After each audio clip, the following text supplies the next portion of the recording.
Material Differences. Chapter 1. Footprints in the Scrap. No straggling now. Jaeger looked back at his daughter Raven as he stood amidst the brush on top of the ridge. She was having a bit of trouble navigating the scrap heap, but he knew that was because she tried to be careful not to step on any of the wildflowers that grew in it. "I'm right behind you," she insisted as she hopped from the top of an old Stag chassis to the wing of a CT-230 and slid down it to reach the part of the ridge he was standing on. "See, I made it." Jaeger smirked and then looked back out from the ridge up along the coast. From here, they had a decent vantage up along the old coast highway, past Old Man Merlin's Tainer Tower, Mirror Beach, and even across the Bay of Bones to Hive Island. The water was lazily lapping at the coast while he watched. The old wrecks scattered in the bay, which gave it the name, groaning gently as the water pushed them around. But he was focused on something closer to the edge of Mirror Beach as he pointed. "See it?" "Yeah. We're lucky any closer, and it would have come down right in the middle of the sun trees," she mentioned. He was referring to an impact crater that dug a track through the dry sand and dirt right up to the edge of the sun trees. "Think anyone else noticed?" "It's hard to miss a falling star. Makes a rather big entrance," Jaeger mentioned as he began to walk down the ridge towards the crater. "We'll need to inspect the sun trees while we're here, just in case any were damaged by the fall." "Wouldn't Merlin have mentioned it?" Raven asked as she followed along behind him. "Merlin's not going anywhere near that. Part of our deal with keeping his sun trees working. And furthermore, he thinks they're all bombs that will explode the moment someone gets near," Jaeger explained. "Has that ever happened?" He could hear the mix of curiosity and worry in her voice, which made him let out a wry chuckle. "Only once that I know of, but that's all it takes to leave a lasting impression upon someone." He kept his hands in their usual position as he walked, with his rifle before him, letting the sling take up most of the weight, but ready to snap his weapon up in an instant if he saw a threat. It was a practiced gait that was so familiar to him, he was positive it would feel strange to walk any long distance without his weapon. He idly wondered just how many kilometers he'd walked like this over the years. "Think we'll have time to walk out on Mirror Beach for a bit?" "It's the right tide for it," his daughter asked as they headed down the ridge. "Another time. We need to check the sun trees and scavenge the star before anyone else shows up to take a look." He didn't even need to look to know she had her usual pouty expression on whenever he didn't let her head out to Mirror Beach. It was a section of coast that had once been part of the sea until the war. Between the new wrecks and generous use of Quakers during the fighting, it had shifted apart and become dry and disproportionately salty for reasons he didn't understand, something to do with the materials of the wrecks. What he did know was at certain times the tide rose up just enough to coat it with a very thin layer of water to make it almost a perfect mirror. When you walked across it, then it was like walking across the sky itself. He liked to point it out to his daughter as a sign that even a war can bring about beauty at times. Just like her. Of course, then she'd ask him to stop embarrassing her with his sentimental dad stuff, which was part of why he did it, of course. What about just a quick look for any lost fish? Once more, Jaeger let out a wry chuckle as his daughter tried another tactic to get him to relent to her wishes. "If the sun trees don't need any repairs, we could take a quick look."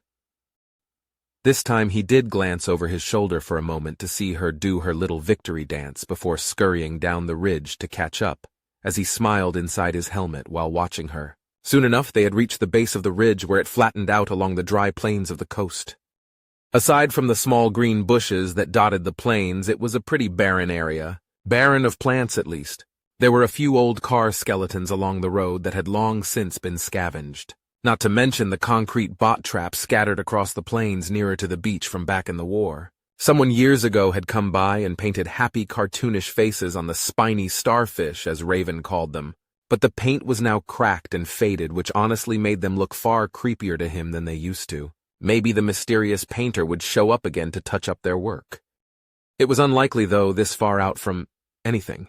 Really, the old road was only used by pilgrims and a few hauler vans headed south from Circuit Mountain. Sometimes they'd stop by Merlin's for a charge, or possibly just to stay the night in one of his tainers, as he called them. They were about half a day from the nearest settlement in the basin on the other side of the bay, thanks to how slow travel through the old city was.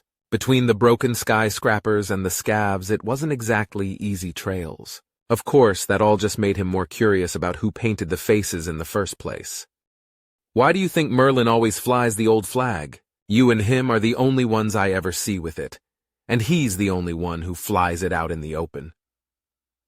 Jaeger blinked as Raven's voice brought him out of his quiet contemplation. He looked out over Merlin's Tainer Tower to see the old shards and bars fluttering in the breeze from the top of the tower. He couldn't help but snort a little, as he always did when he saw the old flag that Merlin had. Not because he disapproved of it, but more because he remembered when the old man actually raided an old car dealership to try and find a flag he thought was big enough to be worthy of flying from the top of his tower. It means different things to different people. It's from a time of peace, prosperity, and power. A time when humanity wasn't just scattered between the stars, but could stride between them. He trailed off as he realized he was basically rewording an old recruitment drive. Think I'll ever get to another planet someday? Jaeger glanced back at his daughter for a moment and saw her looking up into the sky, so he looked up as well to see the twins high in the sky, up above the rings that stretched up towards them from the south. Really appeared to stretch towards them. It wasn't like the rings really reached out to the twins on purpose. Celestial bodies didn't exactly have a mind of their own, far as he knew. You weren't satisfied with the trips we took on Ham's old lifter to Saria? He nodded to the more blue of the twins up in the sky. That's just a moon. It's not another planet, she replied, which made him laugh. Oh, too good for just a moon, are you? He teased. Kids these days. He scoffed for a moment. When I was a kid, I dreamed of just getting into space one day, let alone another planet. I didn't get off Earth until I was an adult, and here you are already spoiled for space travel. Sheesh. Making me feel like a grumpy old man here. I'm about to start yelling at kids to get off our lawn. They both laughed a little at that before she spoke up and actually made him feel rather old. What's a lawn? I've heard you mention it before. Jaeger sighed as she asked that and reminded him that he really needed to find a better way to get her an education. He had no idea what he was forgetting to teach her, and he wasn't much of a teacher to begin with. Used to be people had little plots of land around their houses with just grass on them. For lawns, I suppose. I mean to say lawns specifically, as far as I could remember, was the grass in between the front of a house and the street. If you owned it. Otherwise it was, I don't know, just your yard, I think. He shrugged as he walked. What was it for? He wasn't sure if she was really curious or he was just bad at explaining old things like lawns. Just to show off that you had enough land to devote to just grass, I guess? He suggested, rather unsure what the point was now that he thought about it. I never understood the concept, though I always did love gardens. Used to be for more than just food like ours. People used to grow flowers, pretty things that smelled nice or looked nice or both. I'd like to get some eventually for our garden, though I realize that goes against my very own lessons about only taking what's useful. I wouldn't want to be a hypocrite. You could try it sometime. I hear it's quite common. Jaeger laughed as Raven said that, and wondered if that was some hidden cynical nature to her, or just a joke she picked up from one of his memories. It certainly sounded like something her mother would say. I could, but I'd prefer to live as I preach. Besides, I wouldn't even know where to get flowers in the first place. He shrugged it off. What about the ones we just passed in the scrap field? She suggested. Those are wildflowers, which is really just a nice way of saying pretty weeds. If I brought them to the garden, they'd likely overtake everything else.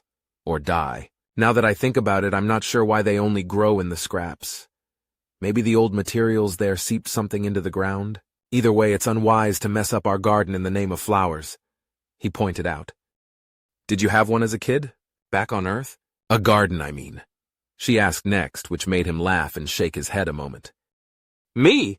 No, I grew up in the stacks. People pressed in so tight you couldn't swing your arms for fear of hitting a neighbor. He trailed off once more, not feeling like going into further details until his daughter spoke again. You don't like showing off memories from back then, do you? She was getting to the point where he was worried she was getting in on the secret. That while he was her dad, that didn't actually mean he was a giant, all-knowing, all-powerful figure who would always be there like some sort of benevolent god. That in fact he was just a person with flaws, tragedies, and mistakes just like anyone else. No. He finally answered as they slowly strode across the plains towards the Sun Tree Farm and the fallen star. They aren't happy memories. A lot of struggle. Extremely claustrophobic compared to all of this. He waved a hand at the open expanse before them. I didn't see a sunrise or sunset until I was in my teens and climbed to the top of one of the stacks. The best I got was at night. I could look up and see the moon among the ships and stations. Too many lights to see the stars at night. Not good memories. He shook his head slowly. Is that why you joined up? So you could leave? She asked, and he nodded. Part of my reasons anyway. Also to try and find my dad. My mom told me he was a soldier. Gave me the name Jaeger before heading off on campaign. Means hunter in some old human language. Figured I could be a hero like my mom told me my dad was.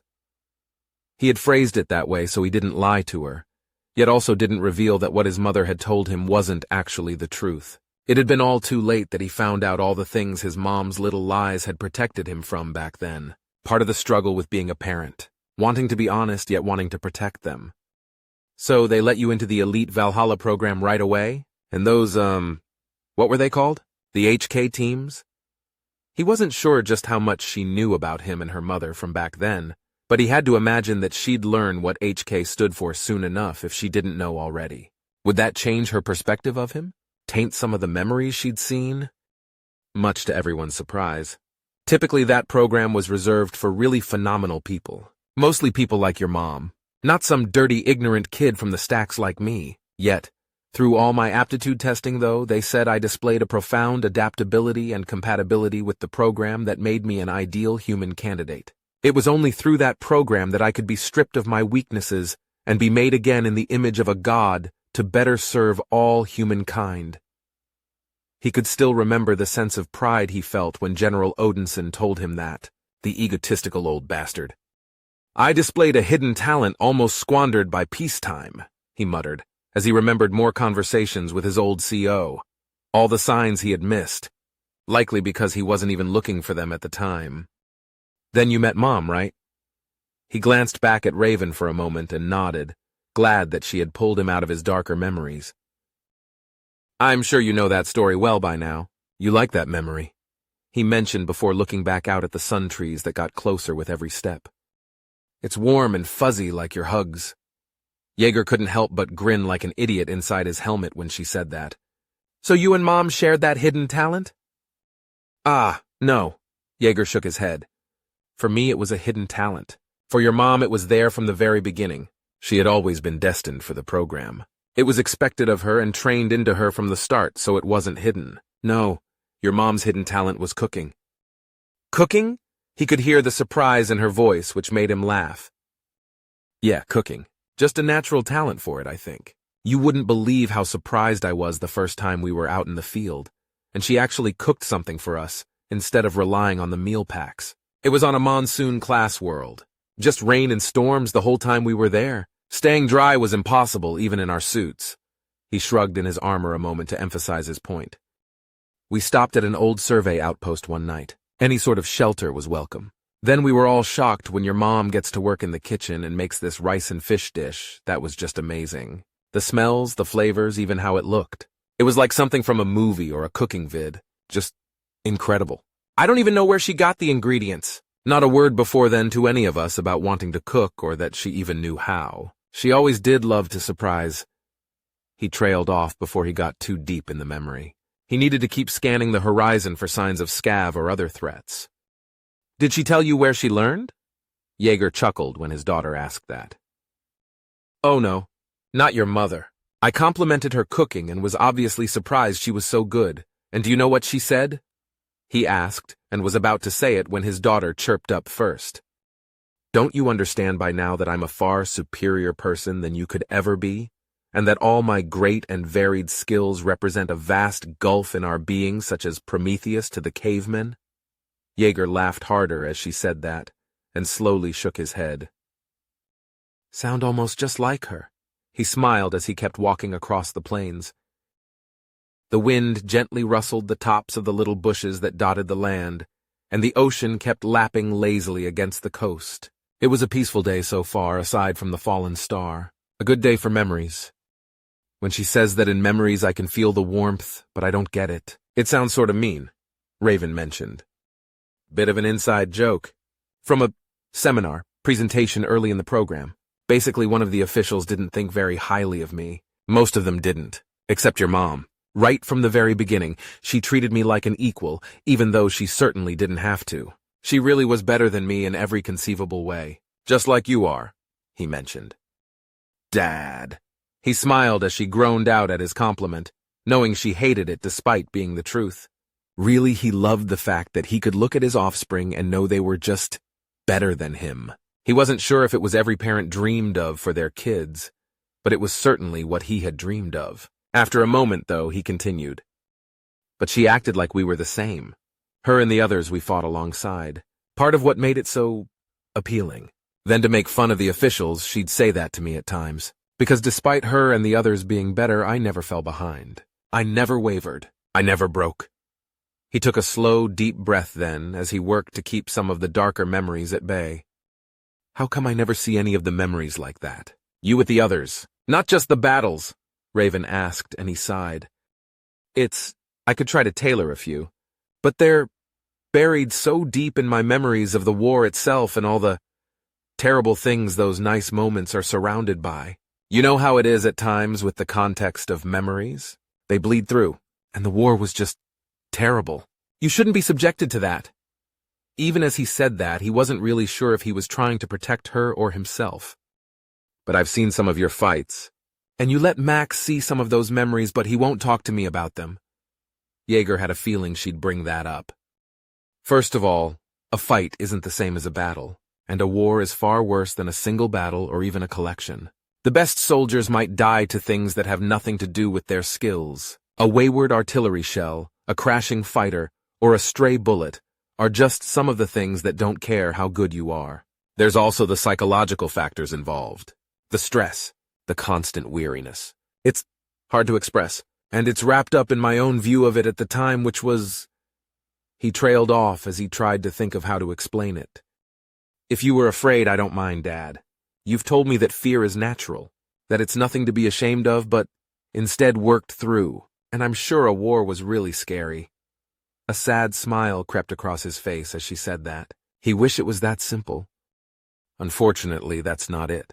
Back then I liked it. I craved it. I was doing the only thing I was good at with the only people who cared for me like a family. Or, that's what it felt like that. I didn't think of our targets as people, Xeno or human. They were just targets. I had a greater fear of failing my comrades or my commander than anything else. I didn't even consider why the orders were being given, or who they were being given by, until it was too late. He shook his head and sighed at the memories. Your brother has a lot of your mother in him. A lot. I have him watch those memories not to learn how to fight, or to experience battle, since I hope he never has to suffer through such a thing. But I have him watch those memories to understand the danger of such thinking, to see where, how, and why I failed back then, before your mother and I realized the truth. It took me far too long to see.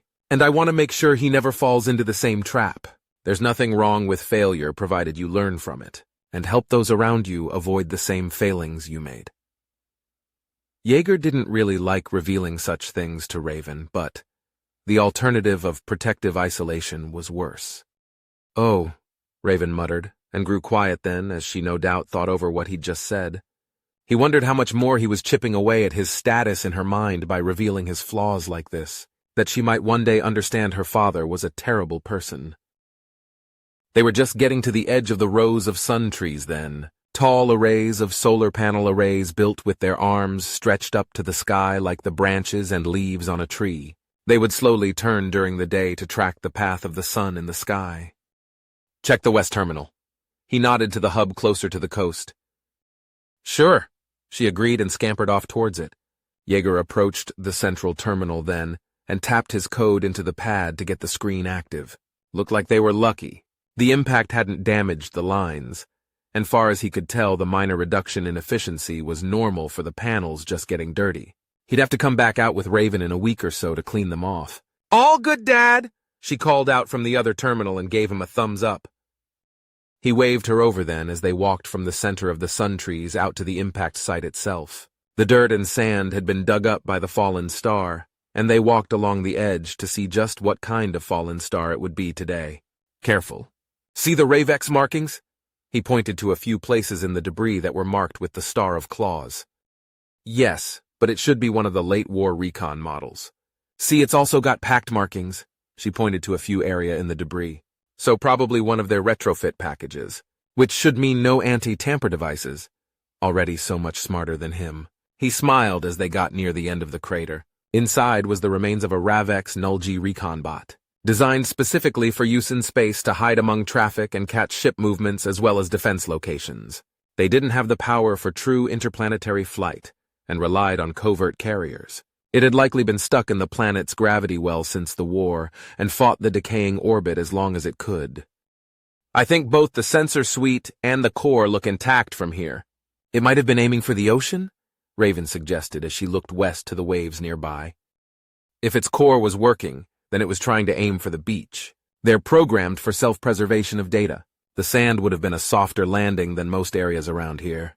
If you can salvage the sensors, we could get our sky tracker running again. If my old packed codes still work, there's a chance we can even save the core memories as well. Though I'm sure it was awfully lonely up there all alone. Jaeger looked up into the sky for a moment. The Ravex didn't give their bots much personality, if any. But he hadn't found one so old. Never knew what could happen when a bot wasn't wiped after so long. Well, we can finally give it some company, Raven mentioned. But it needs to cool down a bit more, I think. So, why don't we go to Mirror Beach to wait a little? He chuckled as she worked back around to what she really wanted to do. She was right, though, the remains still looked hot. Entering atmosphere had that effect. 5 minutes. He agreed, and she pumped an arm in the air before racing off ahead of him towards the edge of the beach to their south. He followed along at his own pace, never one to rush. When he walked up to the edge of the dunes that dropped down into the Mirror Beach, he could see the sky stretch out before him as the area lived up to its name. Raven was happily running across the shallow water, making ripples in the sky. Her form mirrored beneath her in the flat water.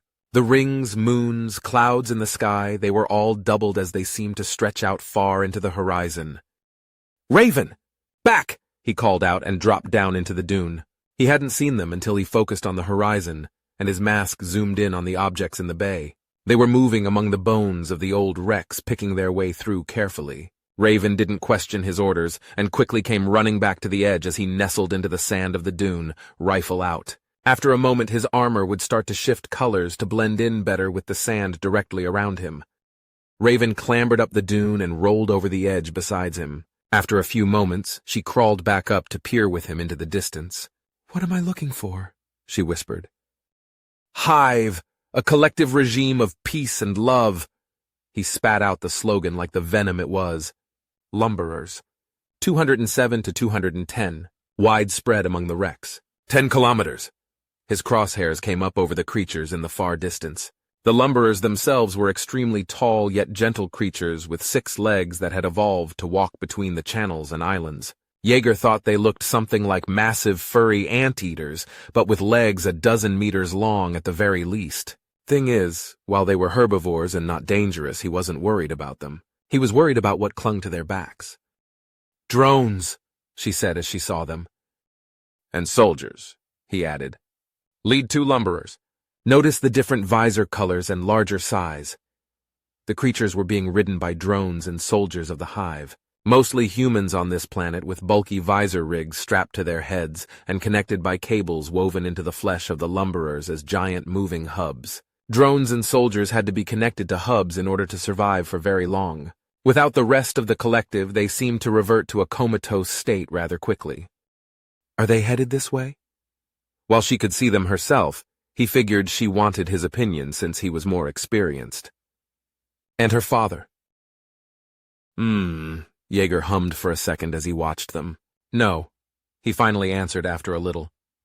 "Wrong angle of walk through the bay. It looks more like a work scavenge party. The soldiers indicate they're heading in or near Old City, and the drones will need the extra protection. But it does mean they're confident enough to come down off their island in big groups. Maybe their preachers have found more converts to bolster their numbers. A single lifetime of labor in exchange for countless VR lives," he muttered derisively. "Isn't their memory-linked consciousness based on the tech used in the program you and Mom were in?" Raven asked. All memory-sharing tech is based on the mesmimiori, who could naturally link in other sapients. But they just shared memories and experiences on the small scale. They had small family units, like us, and unlike the hive who are connected all the time, he pointed out.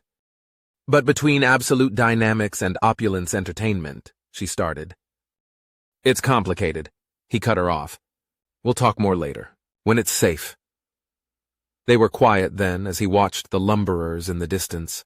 There were hundreds of drones and a few dozen soldiers clinging to their backs as they crossed the bay. Will Basin need help, you think? She asked, always looking for a reason to try and get close to the settlement and help them. She had too good a heart for her own good. I doubt they'll bother Basin.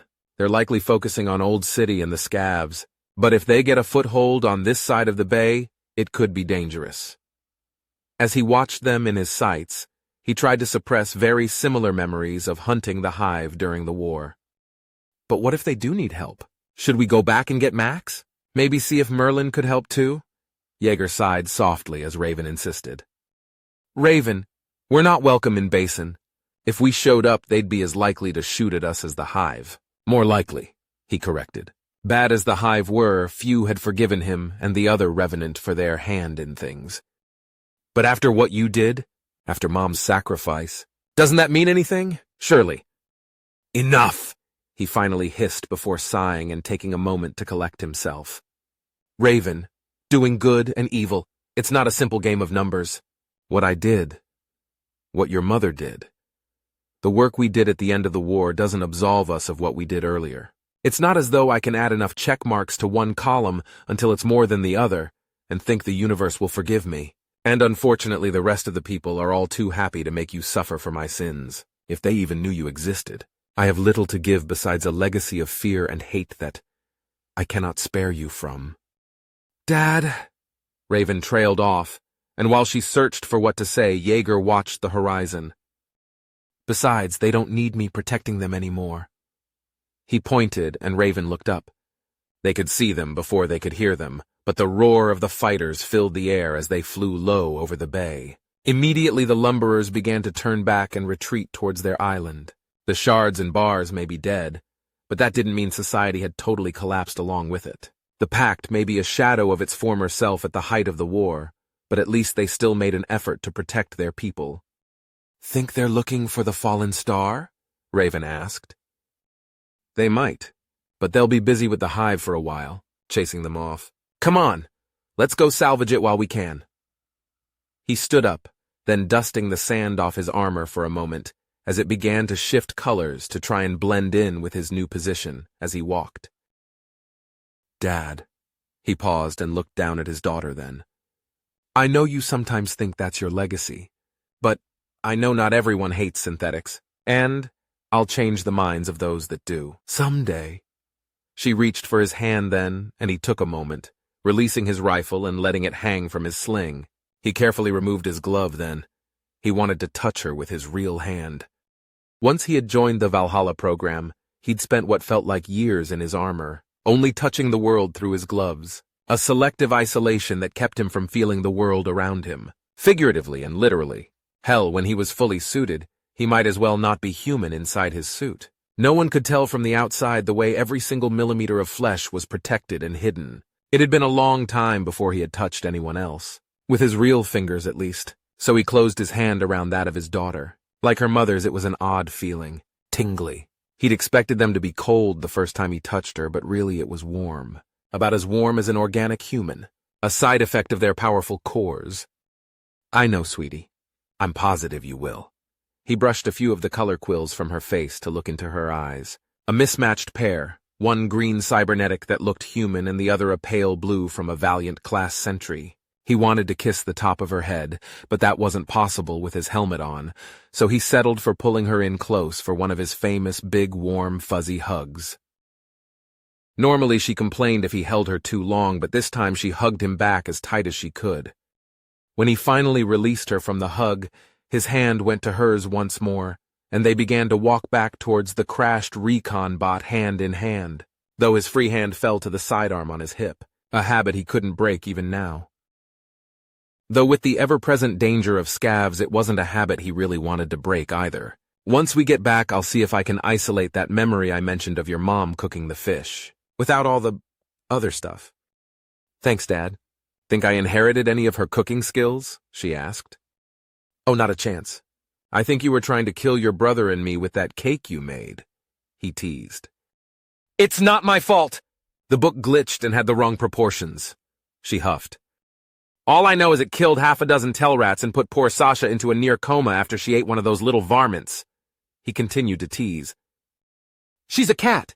She's always either in a coma or kill mode. She doesn't have any other settings, and it's only 'cause tell rats can't handle chocolate. She tugged on his hand a little as they walked with her, huffing about him, making fun of her cooking skills. I'm just saying, don't try to win over the hearts and minds of the people of Basin by making them cupcakes or anything. You might poison the lot of them. He grinned as he riled her up. Dad! She stomped beside him as he paused to laugh and ruffle up her quills. Joking. Joking, he replied, and waited for her to smile before walking on towards the nearby wreckage once more.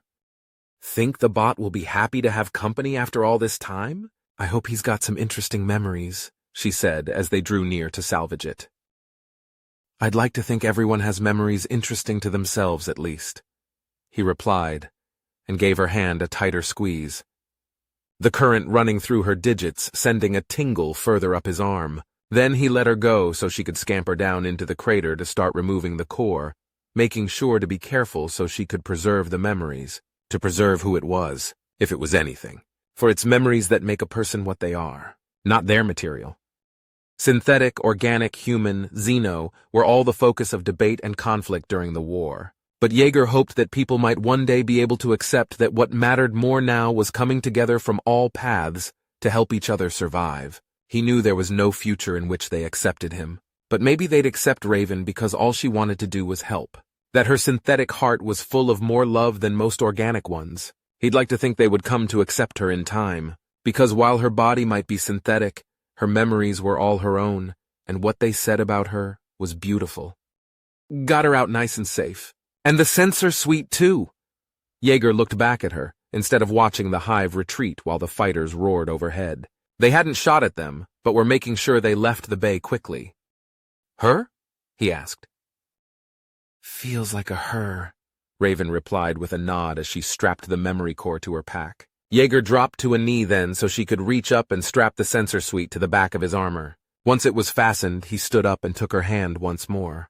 They began to walk back home then, Merlin's flag fluttering proudly from the top of his Tainer tower, the faded yet happy faces on the bot traps, the old metal skeletons of the cars abandoned on the cracked and crumbling road.